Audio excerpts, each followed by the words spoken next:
नमस्कार सभी को। जीवन से जुड़ी बातें।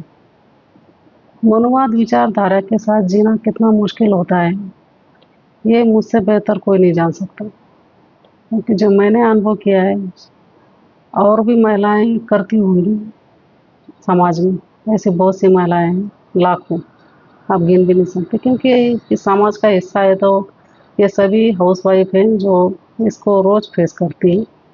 महिलाओं को आज भी समानता का दर्जा बिल्कुल नहीं है। आज समानता दिवस है, तो इसके अवसर पे मैं आज ये बात बोलना चाहूँगी कि महिलाओं को आज 2 से साल बाद भी क्या आज़ादी मिली है, उसकी सोच बदली है। उसको और कर्मकांड और धर्मकांड, संस्कारों के नाम पर मतलब इतना उसको दबा के रखा हुआ है कि तू यही कर। कोई नहीं बताता कि तू अच्छी किताबें पढ़ और खुद के लिए जी। ये सब नहीं करेंगे। घंटों वो मंदिर में बैठी रहेगी, पंडाल में किसी बाबा के पास, तो ये समाज कुछ नहीं कहता, धार्मिक नाम दे देता है। लेकिन उसको अच्छी चीज़ें पढ़ने के लिए प्रोत्साहित नहीं करता। विज्ञान सोच के लिए कभी प्रोत्साहित नहीं किया जाता। क्यों नहीं किया जाता? क्योंकि ये अगर जाग गई तो फिर समाज में बहुत सारे बदलाव होंगे। तो इसको इसीलिए दबा के रखा हुआ है, महिलाओं को खास करके। और आज ये हर तरफ दिख रहा है।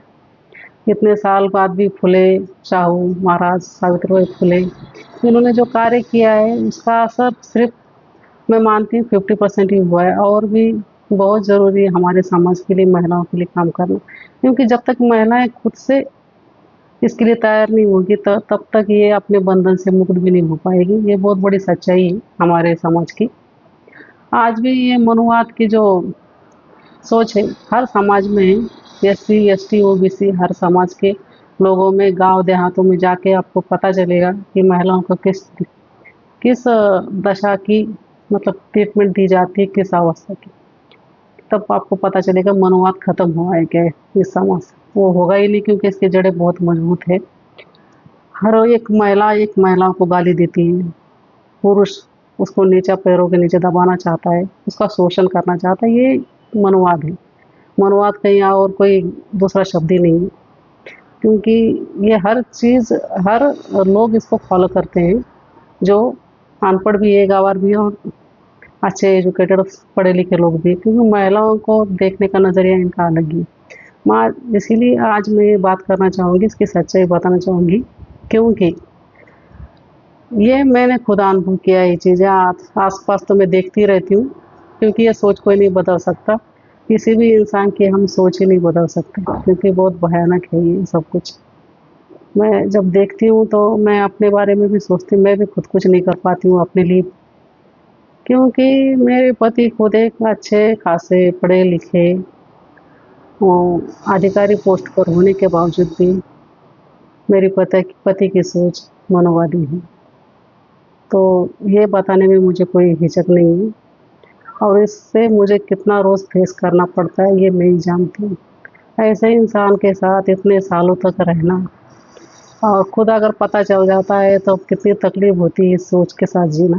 ये मुझसे बेहतर कोई नहीं जान सकता। हम कितना भी किसी को, आगे वाले को समझाएँ, वो समझने का नाम नहीं लेते।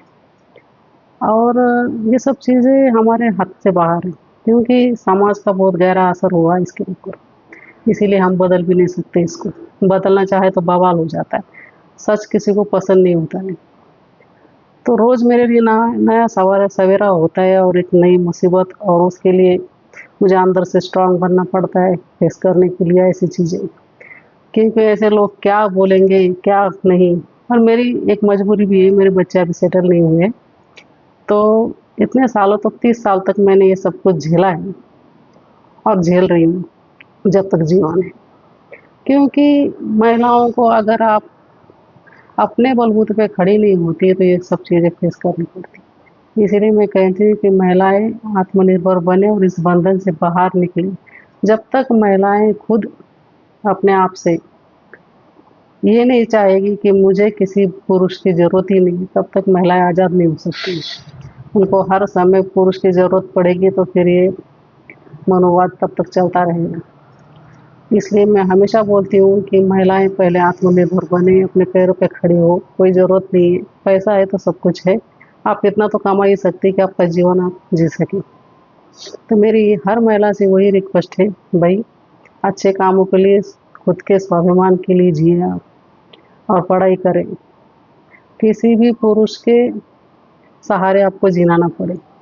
अगर आप कर भी रही है शादी और जी भी रही है, तो गलत को गलत कहने में आप उतनी हिम्मत रखें और प्रतिकार करें उस चीज़ का जो गलत चीज़ें हैं जो आपके साथ हो रही है। तो मैं ये सब कहना चाहूँगी उन महिलाओं के लिए खास करके, क्योंकि ये सब चीज़ें झेलना 50-60 साल अगर की उम्र हो जाती है तो ये बहुत मुश्किल होता है। इसके लिए आपको पहले से तैयारी करनी पड़ेगी जब शादी करती हो आप, क्योंकि किसी पे आप भरोसा नहीं कर सकते कि आगे वाला इंसान किस सोच का है। और बार-बार हमारे जीवन में ये सब चीज़ें अगर होती रहेंगी, शादियाँ करना, तोड़ना, ये इससे आप संतुष्ट नहीं होंगी। क्योंकि एक के बाद एक चुनौती आपके सामने आती जाएगी समाज की, क्योंकि समाज बना ही ऐसी चीज़ों से है, मुश्किल भरा। तो पहले खुद को स्टैंड करिए अच्छी तरह, आर्थिक दृष्टि से, और तब ये जाके ये सब चीज़ें आप करिए। ये मनुवाद मतलब ब्राह्मणों में नहीं होता है, हर समाज में है, हर जाति के लोगों में विकसित हुआ है, और वो आपको पीछे खींचने के लिए तैयार है, क्योंकि समस्या ऐसी उत्पन्न की हुई है महिलाओं के लिए। महिलाएं खुद भी नहीं समझना चाहती, जब तक वो अच्छी किताबें और महापुरुषों ने जो किया है महिलाओं के लिए वो पढ़ेगी नहीं, तब तक वो जागरूक नहीं हो सकती।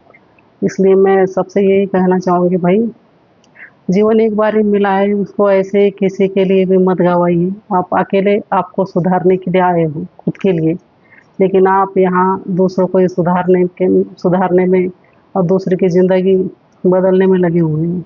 तो खुद सुधर जाइए और अपना जीवन सुखमय बनाइए, और अपना ध्यान रखिए और खुश रहिए। Thank you.